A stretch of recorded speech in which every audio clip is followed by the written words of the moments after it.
Bienvenido al canal de español con Papá Samuel. ¿Soy qui? Soy yo. Sí, realmente. Ok, qué buenos mis alumnos. En este momento vamos a hablar de una conjunción. Sí, una conjunción. Y eso será la conjunción de ¿qué? O ¿qué? Ok, que tenemos una diferencia. ¿Y cómo se llama eso? Es una palabra cuando tenemos el acento, okay, que se llama una tilde. La tilde va de este lado.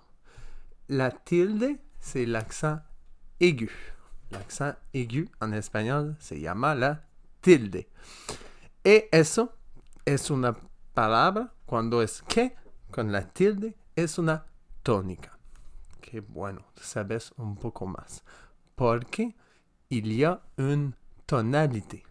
Une tonalité, c'est nouveau pour vous les amis qui parlent le français ou même l'anglais ou d'autres langues.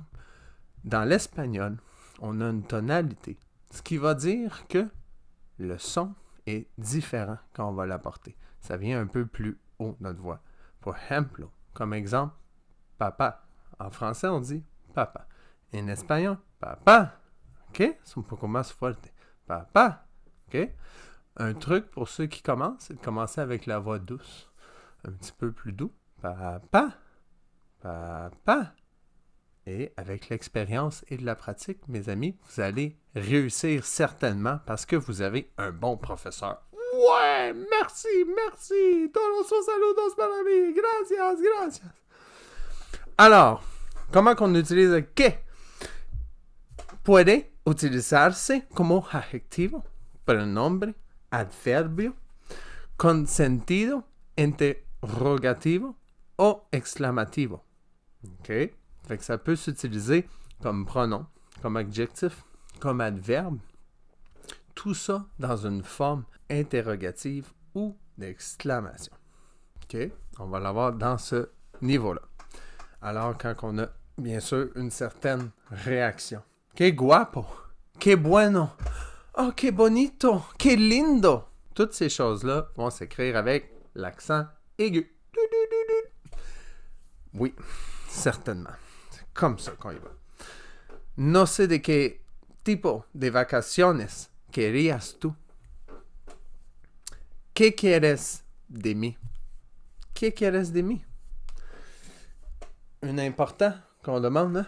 ¿Qué hora es? ¿Qué hora es? Là, on pose une question. Alors, ça va s'appliquer avec la tilde, avec l'accent aigu. Très important, mes amis. Et vous allez voir, bien sûr, quand vous allez parler avec des latinos et latinas ou espagnoles, vous allez voir que souvent, eux vont commettre l'erreur quand ils écrivent de ne pas la mettre. Des fois, ils la mettent, des fois, ils la mettent pas. Bien sûr, dépendant du niveau d'éducation que la personne a et l'attention qu'elle porte, bien sûr, quand elle écrit. Vous allez voir souvent « ¿Qué haces? ¿Qué haces?» sans la tilde. Sin la tilde. Pero se necesita. On a besoin de la mettre là. « ¿Qué haces? » Parce qu'on demande une question. Que fais-tu? Qu'est-ce que tu fais? Là, qu'est-ce que tu fais? Juan! Qu'est-ce que tu fais? Juan! Ça fait longtemps on l'a pas vu. Juan! Ah ouais, viens-t'en! Embarque dans la baraque! Ven con nosotros, hein? Embarque dans la baraque. Como decimos eso, hein? Viens dans la baraque, no sé, hein? Okay. Viens a mi casa, viens con nosotros, hein? Sí. Ok, ahora podemos empezar de hablar de eso. Número 1. Cuando es de forma de un adjetivo. Quand on l'utilise comme un adjectif. Numéro 1. On s'en vient là. Regardez, il est là. Numéro 1. Como adjetivo, interrogativo o exclamativo. Ça va toujours être la même chose. Là. On va répéter après parce qu'on va faire les autres. Ça va être toujours exclamatif ou interrogatif. On ne change pas. Là, je le redis. Les prochains, je ne leur dis pas. C'est la même chose. Là. Écoute. En plus, tu peux rétrocéder le vidéo. Fait que tu peux reculer. Hein? On recule. Retroceder. Siempre se coloca delante de un substantivo. E introduce oraciones interrogativas o exclamativo, sean directas o indirectas. Ok, bueno. Hein? Là, t'en sais un peu plus. Là, tu te dis, ben, c'est bien beau, là. Donne-moi des exemples, Sam. Il va falloir que tu me donnes des exemples. Puis tu vas me dire, Substantivo. Substantivo. ¿Cuál es eso, Samuel? Eso es un grupo. ¿Eh? C'est un groupe de noms. Un grupo de nombres que tenemos. Los sustantivos son palabras que designan materiales o inmateriales que hay en la realidad. Alors, c'est vraiment un groupe de mots qu'on parle de choses qui sont réelles ou non réelles, qui sont comme quand on parle de choses qui sont du matériel ou qui ne sont pas du matériel non plus. El libro, la cama, la persona. OK? Fait qu'on vient d'en avoir, ça vous donne une idée globale. Mais là, pas plus, parce que la vidéo, c'est pas tout là-dessus. Puis si je commence chaque affaire, on finira jamais. Déjà que je parle beaucoup trop. Les gens disent, ben là, Sam, tu fasses des vidéos plus courtes, tu parles trop. Ejemplos! Ça prend des exemples. Dis-moi, là. On y va. Mettez ça. Que ponen la información para ti, hein? Mets-la dans ta pipe. ¿Sí? Que después tú puedes usar eso. Hein? Tu viens d'apprendre une expression québécoise. Mets ça dans ta pipe. C'est qu'ahora tú tienes la información y más tarde tú puedes utilizarla. Y tú sabes un poco más de eso. ¡Qué paisaje tan bonito!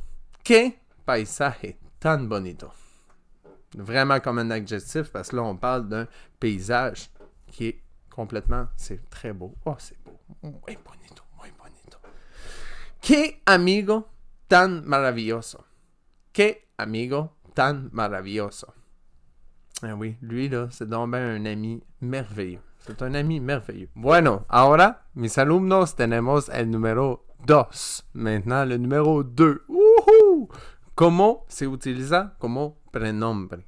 Ok, so eso c'est para introducir una oración. ¿Sí? Fait que ça va être pour introduire une phrase, como al principio. OK? On va le mettre vraiment au commencement de notre phrase, puis ça va être un peu comme pour remplacer un pronom personnel. Comme ça, on pourrait le changer de cette forme-là, puis qui va suivre avec la phrase. Ejemplos. Mais oui, bien sûr, j'ai des exemples. Tu penses à quoi? OK, bueno. ¿Qué quieres cenar? ¿Qué quieres cenar? Oui. Que veux-tu manger? Qu'est-ce que tu veux manger? Alors, eso de esta forma para introducir una oración. Ok, bueno. ¿Qué clase de vino es este? ¿Qué clase de vino es este? Hein, on pourrait comme remplacer un peu là, dans cette forme-là la clase, que es la, si vamos a hablar de un complemento indirecto, un complemento directo. On va l'avoir de cette forme-là. On pourrait l'avoir avec comme un la, de changer pour ça. ¿Qué clase de vino es este? OK? Fait que la même chose, la clase de vino. Hein? La clase de vino. On pourrait l'avoir de cette forme-là. ¿Qué frío ha hecho este invierno? ¿Qué frío ha hecho este invierno? Tellement froid cet hiver. Oh, quel froid qu'on a eu cet hiver. Ouh! Fou. Sí, el mes de enero y febrero. C'est vrai. Ok, bueno. Super bien. Ahora está hecho por el número 2. No, tenemos adjetivo, pronombres. Et número 3, le numéro 3 maintenant pour los adverbios. Sí, así. Qué bien baila Juan. Qué bien baila Juan. Mais oui, Juan, on l'aime. Notre ami, Tata, il danse tellement bien. Tellement bien qu'il danse, Juan. Merci, Juan. ¿Qué cerca están tus vecinos? ¿Qué cerca están tus vecinos? Tellement proches qu'ils sont tes voisins. Tellement proches. Ils sont tellement proches tes voisins. Incroyable. A mí no me gusta. Es mejor cuando están alejados. ¿Eh? C'est mieux quand sont éloignés. Alejar, éloigné, lejos, loin. Merci. Terminaste tu tarea. Qué buen alumno. Tu as fini tous tes devoirs. T'es tellement un bon élève. Qué buen alumno. Recuerda, buen adverbio. Bueno adjetivo. C'est ce que je fais. Petit extra pour toi. Está bien. Está bien. 3 números completos. Qué bueno. Bonus. Un extra. Número 4. ¿Cómo se usa? ¿En qué? Qué lindo, qué guapo. ¿Qué haces? En distintas locuciones. En distintas locuciones. Samuel, ¿qué es una locuciones? ¿Qué es una locuciones? ¿Tú puedes explicarme? Sí, bueno. Eso lo busqué en francés y sea como una expresión idiomatique. Je l'ai cherché en français, puis la traduction, c'est comme des expressions idiomatiques. Idiomatiques. Eso, dis-moi plus, Samuel, c'est quoi ça? C'est un groupe de mots réunis ensemble pour donner une explication, pour donner une signification. OK? Pour dire, eso significa una cosa. OK? On va faire les plus communs. Ouais. ¿Qué tal? ¿Qué tal? Qu'est-ce que ça veut dire, ça? Je dis ça à quelqu'un. ¿Qué tal? Comment estás? La même chose. Comment ça va? C'est une façon simplement plus familière. Quand vous allez commencer à parler avec des gens que c'est leur première langue, puis vous allez parler entre amis, c'est sûr que vous allez entendre ¿Qué tal? ¿Cómo está? Hey, ¿qué tal? ¿Qué hay de nuevo? ¿Todo está bien? Sí, ¿ha pasado buenos días? Sí, todo bien. Gracias. Gracias por soportarme. Y suscribirte a mi canal de YouTube. Ok, dale. Está bien. No hay de qué. No hay de qué. Ça, c'est pour dire y a rien, là. Des nada. C'est la même chose, des nada. No hay de qué. Ça fait tellement plaisir. Je suis allé t'aider chez toi la semaine passée. No hay de qué. Ça me fait tellement plaisir. Y a pas de problème. Y a pas de problème. Merci. Merci de regarder mes classes. C'est super. Ça fait plaisir. Vamos a aprender muchas cositas sobre mi canal. Y a profesor de todo. No solamente enseñarte el español, también la cultura y las entrevistas. Que tú puedes aprender de todo que sea una relación, ¿eh? Unirse con la relación del español. Merci beaucoup. On se parle bientôt. Suis-moi partout. Instagram, YouTube, TikTok, page Facebook. Name it. I got it. You got it. Ooh. Buenos días. ¿Qué tal? ¿Todo está bien? Tengan un buen día.